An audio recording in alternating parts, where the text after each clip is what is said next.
Hello, everybody. My name is Darius McCallum, and today I'll be just sharing my adventures within this program. So, on the first day, we did some introduction to the program, got to know each other, started projects and nature journaling, which is a fundamental part of this presentation I am showing you guys today. So, some outdoor observations I made were a periwinkle snail. I saw some hermit crabs on some rocks. I saw a blue crab right by the dock, and I saw this mallard duck preening itself on the dock, as you can see in this video right here.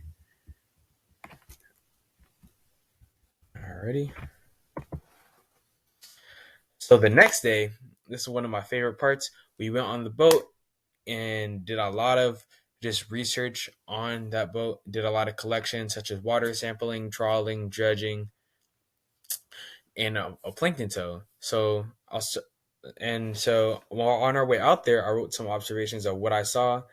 And as you can see on here, I wrote some observations on what we actually caught. So on the Jones Creek observation, for example, we went out there. I saw barnacles, oysters, and sea nettles. The sea nettles were just swimming around. Probably not the best time to go in the water. Luckily, we did not.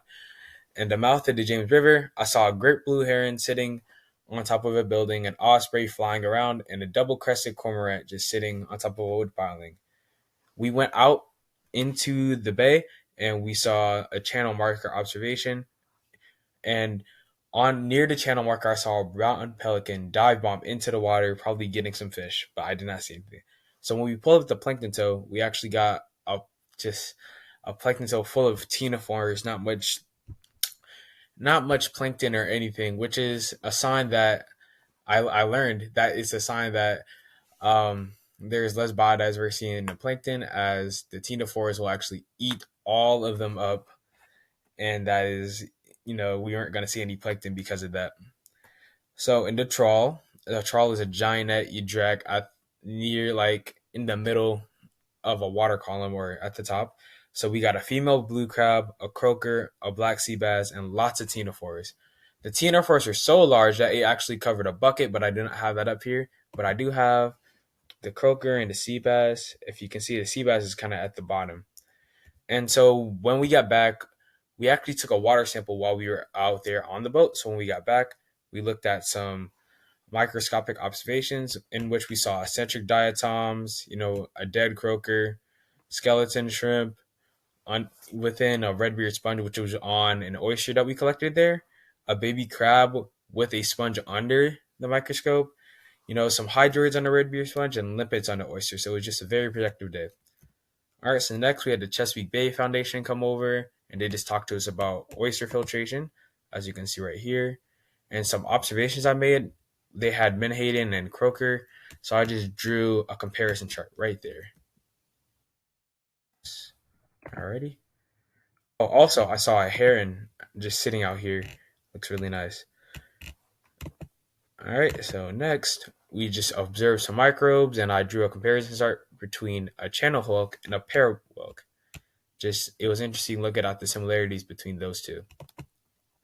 After this, we went to the outdoor field trips, and I never knew. I've lived in Hampton all of my life, and I never knew how many species we had just in this area that we went to. So we went to Grandview, which just had three natural habitats combining into each other. So we saw a lot of things. We saw starlings, chickadees, doves, cardinals. We went on a beach scavenger hunt, as you can see right here. After that, we went to Sandy Bottom Nature Park, and we saw, sunfish, woodpeckers, and I actually traced some leaves that we got from Sandy Bottom into my notebook. After that, I did my journaling, and I drew these.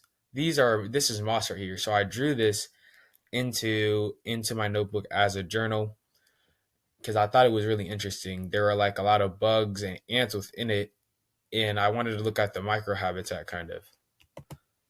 So after the next day, we went to DuPont Lab, and Dr. Dash was shucking an oyster to use for the microbial experiment that we would use in DuPont Lab. So here's a picture of him doing that. It was really just interesting watching this just separate just kind of the joints on that.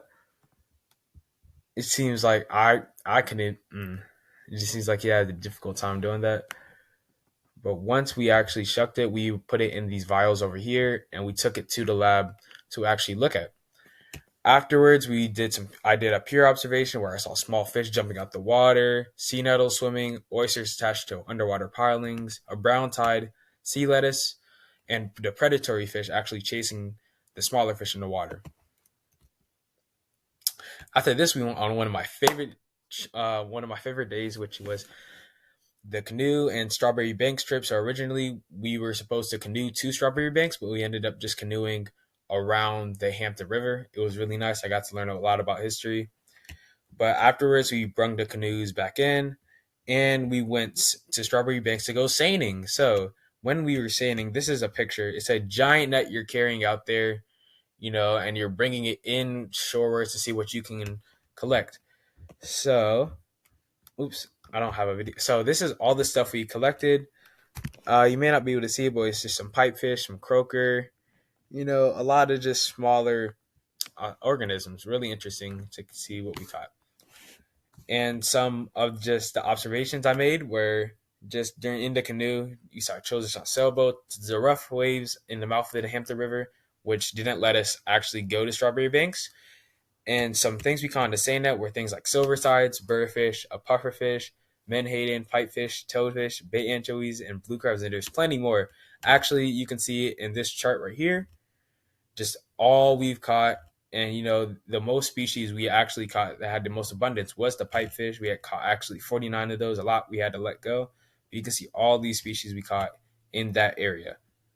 So after it, on the next day, we did a biodiversity lecture where we were able to compare pickled organisms, which are just organisms in like alcohol in an alcoholic in a container with alcohol in it, and you can actually see them.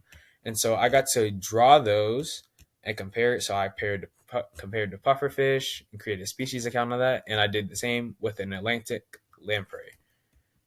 And so this was one of my favorite ones again. I have a lot of favorites. I really enjoyed this. We went to the salt marsh.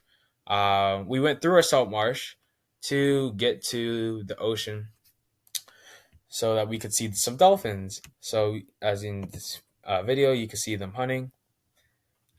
If you just look right over here, they're hunting right here.